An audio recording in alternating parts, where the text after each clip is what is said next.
Hello and welcome back to my channel. For those of you who are new here, my name is Bethany and I am a full-time coloured pencil artist. Now, I have so many of you guys who DM me on Instagram, send me messages on Facebook, asking basically what it's like to being a full-time coloured pencil artist, and I've also had quite a few people who have sent me emails recently, people who are doing a degree and want to focus as part of their project on an artist, and ask them a few questions about how they found it. Do they need a degree to be a fine, or do I need a degree? Do you need a degree? Do you need a degree to be a fine artist? The pros and cons of being an artist. Basically, is being an artist the right career choice for you? So I thought instead of just replying to individual emails, I would sit down and film a video, because I can therefore answer all the questions to all of you guys. So I've got some notes down here. If I'm looking down quite a lot, that will be why. I have written quite a few negatives, I'll be honest, but what I will say is the negatives are lots of them, but they're really little in comparison to the positives, which are massive. So I would say there's more little negatives to less massive positives. Okay, so the first positive that I have for being a full-time artist, doesn't have to be a colour pencil artist, you could be a creative, you could be a writer. What I've written is sort of for a broad spectrum of people. It doesn't have to be for the necessary or the direct career choice that I've chosen. It could be for anyone. Okay, so for me, and obviously please do remember that this is my own personal experience. This isn't, I haven't approached any other person and got their opinion on this. This is purely my own, from the things that I've sort of learnt over the 5 years of being an artist. So for me, the main thing that I think of when I think of my job is I have the best job ever. I get such huge job satisfaction. I have the most amazing clients. I have you guys, and I have, it just fills me with so much happiness. My job fills me with happiness, and I know that I'm in such a privileged place to be able to sit down and say I really do love my job. But I really do. Obviously it's not always easy. There's a lot of things that go wrong a lot of the time, and there's a lot of things that aren't so great about it, but I feel really lucky that I get to get up every day and do what I love, and I've made a career basically. Okay, so yeah, first things first, huge job satisfaction for me. That comes from seeing owners' faces when I present portraits, or working for Team GB and the dressage team. That is also getting to meet clients, getting to meet the animals, getting to photograph the animals if I get a chance to do that, or work with my photographer who is much better a photographer than me. So not only meeting the clients, but I also get such a kick out of client messages, reactions, seeing people have posted about prints on Facebook, the unwrapping that happens on Instagram, the amount of people that sort of share the prints that I send them, or the prints that I buy and then they're gift wrapped and things like that. It makes me so happy, and the amount of messages that I get from you guys saying that I've inspired you, or that you watch this channel and you've learnt something, or because it makes me feel a lot more positive, because I don't feel like I'm a teacher. I'm definitely not a teacher, and I get really nervous coming on here and speaking to you, especially at the moment where everyone is working from home and the house is full, and I get really nervous because normally I like doing this on my own when I can make a mistake and no one's going to judge me. Not that they're going to judge me, but you know what I mean. It's just a self-conscious thing, I hope you know. I think you know. Anyway, okay, so the next big positive that I've written down is I get to stay at home every day. I get to wake up, I get to roll out of bed, I get to put the comfiest clothes on, maybe not even get dressed out, pyjama bottoms, do you know what I mean? It's just cosy, and I get to sit at home and drink countless cups of tea and biscuits, and yeah, really good, really good. Okay, also I think I've said previously, I get to do what I absolutely love. I've loved drawing and I've loved animals since I was, for as long as I can remember, so this job suits me down to the ground. Okay, so I don't think this is just for artists. I think this is for anyone who's self-employed. You do have a different earning potential to what you would if you were working in a 9 to 5 office job or any other office job, because you can kind of choose how much money you're going to earn each month. So, and it all comes down to how hard you push your social media, how hard you push your sales, how hard you work. Obviously, if you roll out of bed, work for an hour and then go off and see your friends, you're probably not going to earn as much money as someone who is working really hard. So I'm not saying this job is easy, and it's not easy money at all. You've really got to graft hard for what you earn, but the opportunity and the amount that you can earn is more significant than working in a 9 to 5 job.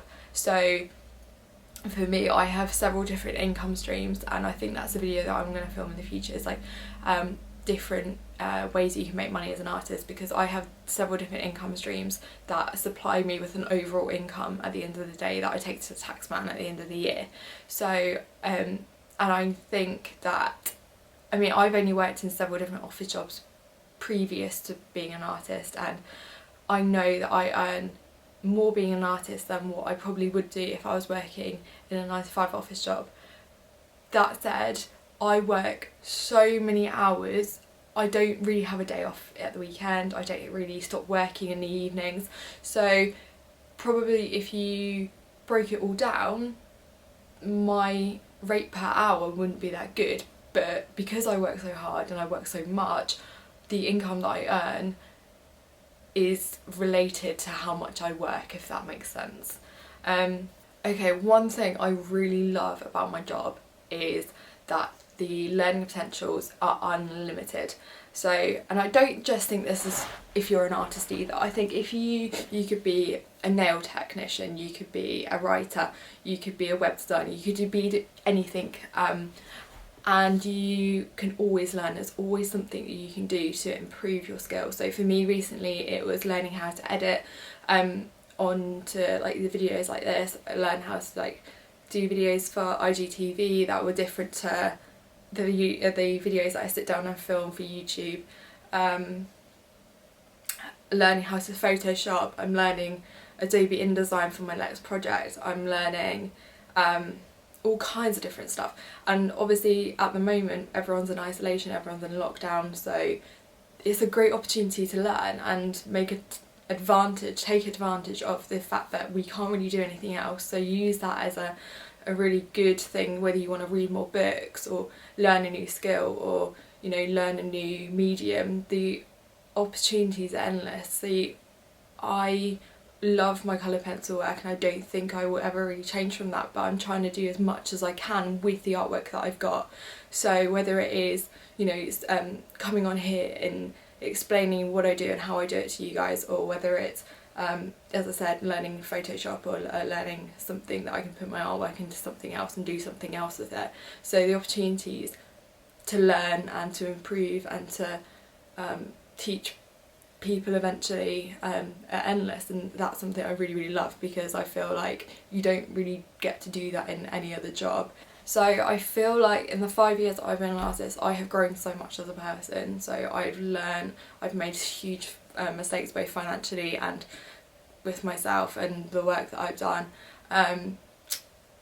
But the one thing I would say is that for me 5 years ago to me now is a completely different person. I feel a lot more like resilient, I feel a lot stronger, and I feel like I probably am very different to how I would have been if I had gone into a 9 to 5 office job and had a boss, because at the end of the day I'm my own boss and I have to motivate myself.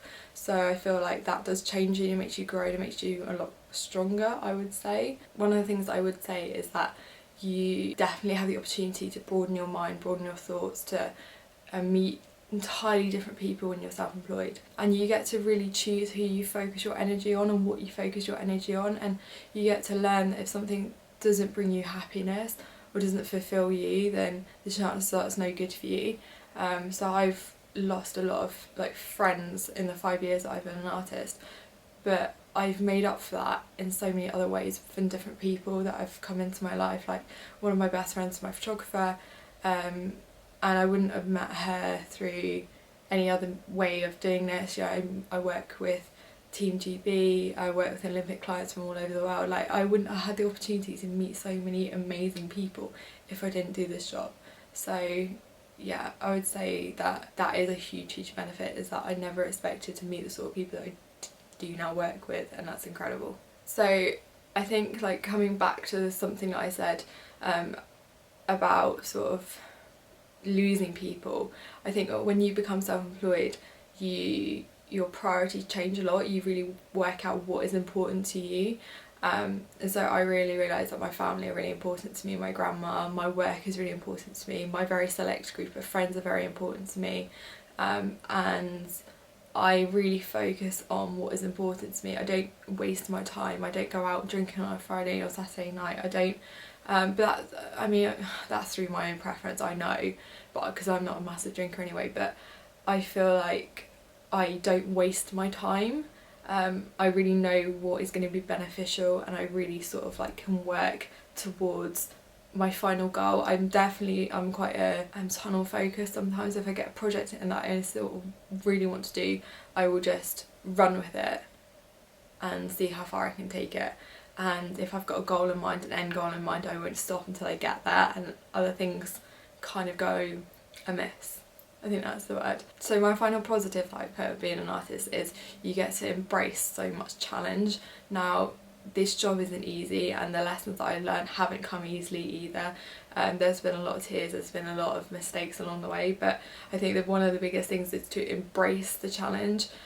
Sort of just don't ever see anything as a negative. Always try and look at it from a positive point of view, sort of reflect on everything you've done positively, because you will always learn something, you always like find a positive out of it, you'll always learn that not everything that happens is necessarily a bad thing.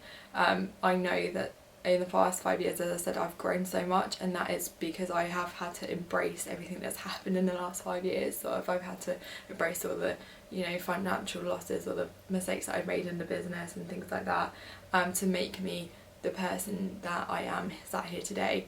And also you have to overcome so much, and you have to just sort of like, yeah, become resilient, I would say. So for me, they are the biggest positives. So I get to work from home, I get to do exactly what I love, I get to grow as a person, I get to learn loads, I get to meet loads of new people, I get to focus on exactly what I want to do, and I get to choose kind of how much money I earn. So I think they are like the massive positives. Obviously you need to be tough, you need to be resilient, you need to be able to have an earning potential, you need to be able to do what you love, otherwise you're not going to want to do it, and you've got to stay motivated. So they are like my positives, and I feel like they are massive positives compared to like the little negatives. And I wouldn't say I've got a lot of negatives that I've written down, but I would say like they're big in their own way, but they're very insignificant compared to the big positives that I've written. Okay, so the first negative is that being an artist or being a creative person when you're sat at home on your own is so lonely and isolating.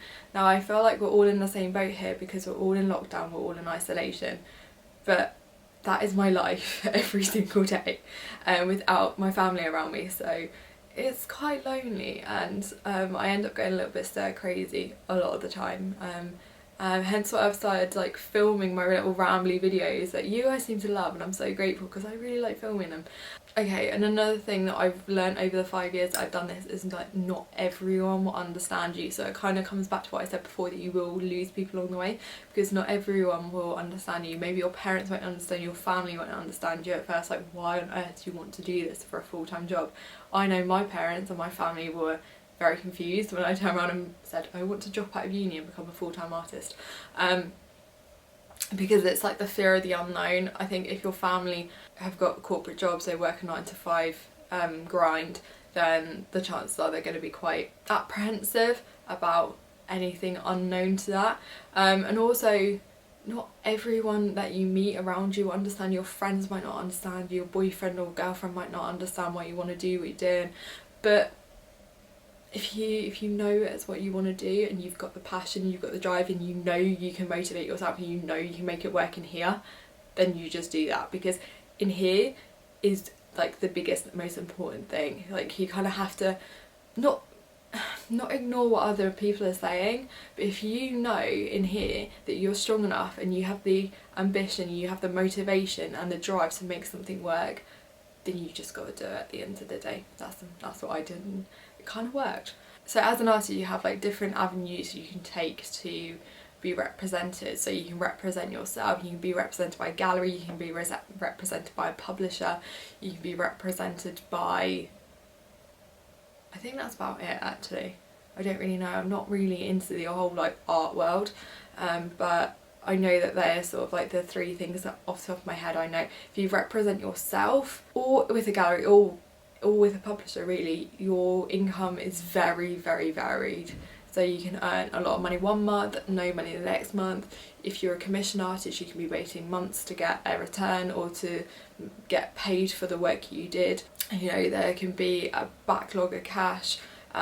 You could wait months for a publisher to pay you. You could wait months for your work to sell. So I could release an original piece with loads of prints, and the original might sit there for 3 years before it sells. So the income that you earn as being an artist can be very, very varied. And that's why you have to be really motivated and really driven. So you've got to realise that you are your own only source of income. If you don't work hard, then you're not going to earn any money. And you haven't got a boss at the end of the month who's going to come in and go, here's your paycheck, you've worked really hard this month. It's not going to happen. If you don't get up and you don't go to work, you're not going to earn any money.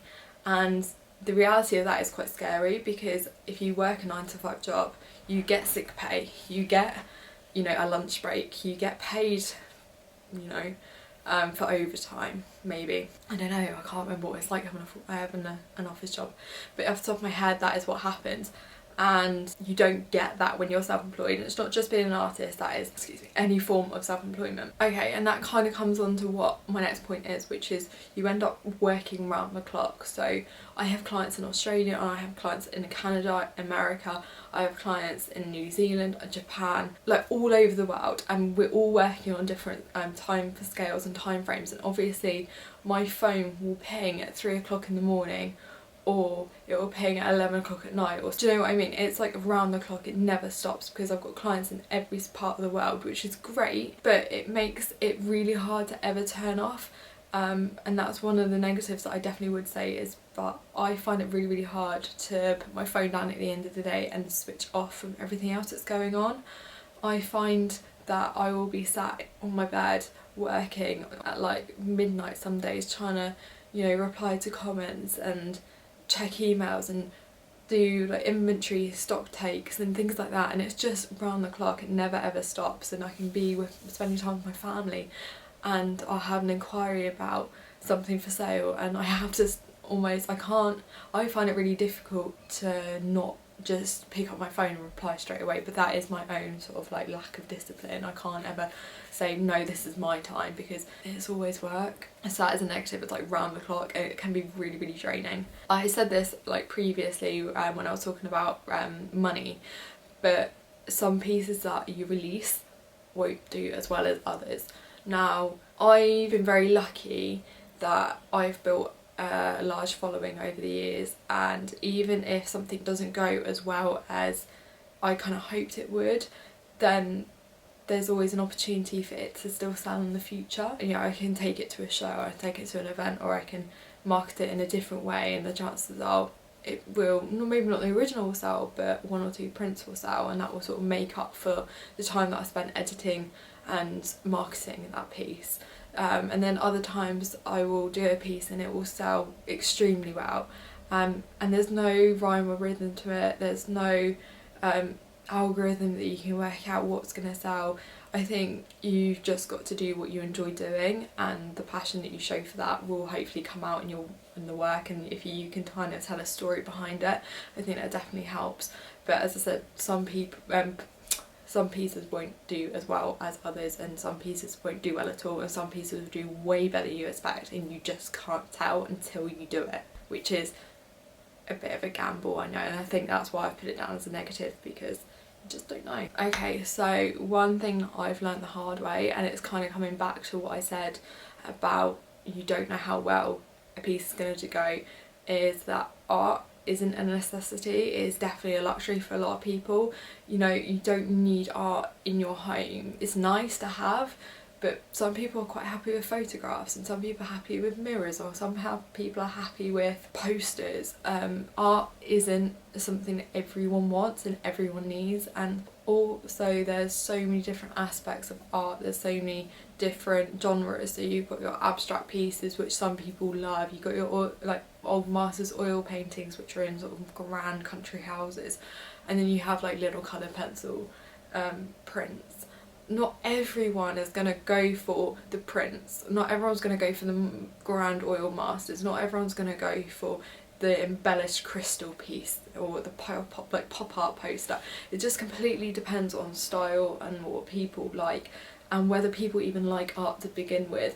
And I think that also is whether people can relate to what you're doing. So if you built up a following and you built up sort of like a representation and client base, people are more inclined to buy you because they've kind of bought into you. But that said, art is a luxury and not a necessity, and if people are struggling financially and they've had a bad month, the chances are they're not going to buy art, they're going to buy food, and that's obviously understandable. The job that I do isn't like an essential plumber. If something goes wrong, you're going to need a plumber. If something goes wrong, you're probably not going to need a piece of art.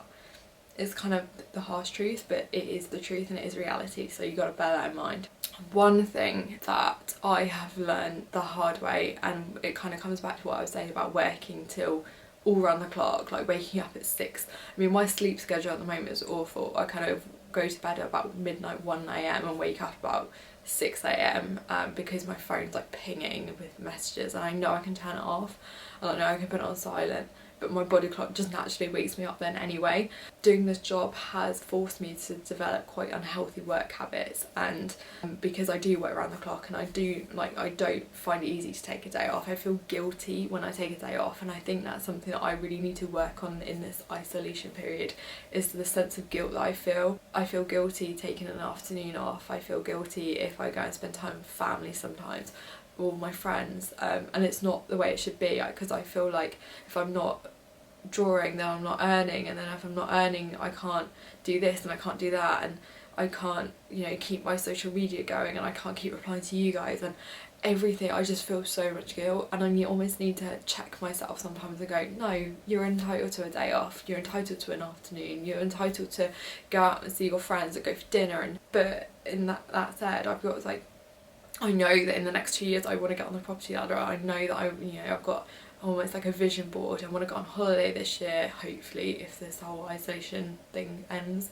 There's things that I want to do, and I've got such massive goals for the artwork and for the things that I want to release, that I feel guilty if I'm not working on it, because I almost, like, for me, I live at home and I feel guilty for my parents because they still put a roof over our heads and look after sort of like me and the business, and we'll go to the pub on a Friday night, we'll have like business meetings, and I feel guilty that I'm in that position because I shouldn't still be here. I should have flown the nest by now, and yeah, it's all this guilt, and it sort of drives me insane a lot of the time. And that is why the last negative I found, or that I thought of, is that the whole thing is quite self-sabotaging, and it's, as I just explained, like the guilt and everything. I feel like I get so angry, I get anxious when I'm not working, and the whole thing can be so detrimental to my mental health. Obviously it's a battle because I love art and I love producing and I love creating content, whether it's in video format, whether it's actual art, whether it's, you know, learning something new. I love the whole creating and learning and developing, but it's so sabotaging because I feel so much guilt. And that's, as I said, something I really need to work on. But I feel like they are sort of like such small negatives in comparison to the massive positives, where I can work from home, I can do everything I want to do, and I get to live this amazing life where I get to go out and spend loads of time in nature and see loads of animals and do everything I want to do. But at the same time, you know, no one really sees what goes on behind closed doors, the amount of graft, the amount of hours that these drawings take, or the admin takes, or you know when I have people who message me, you know, asking, am I going to teach, will I do workshops, will I do this, will I do that, and I want to do it all. Of course I want to do it all, but there's only me, and at the moment, like, I already work enough hours as it is, and I know that eventually I need to take someone on, but it's so detrimental to my own mental health sometimes. I kind of think I've covered everything I wanted to cover in this video, but I feel like you are whatever you believe that you want to be. So I definitely knew that I wanted to do this job, and I've made it a career. And I think that if you have, as I said, if you've got the mindset to be able to make something work, you can definitely make it work. But I hope that you have learned something in this video. I hope that it's come across okay. As I said, there's loads of people in the house right now, and I get nervous anyway when I film. I feel like the beginning of this was quite rambly, so I'm going to try and edit it down and condense it. But I won't keep you for any longer. I hope you are doing well if you are in lockdown, and I hope that you have a lovely day. It's really sunny here. I'm going to go for a walk in a bit just to clear my head and get outside, and I'm going to carry on working. But I hope that you are doing well, and I will see you in the next one. Lots of love. Bye.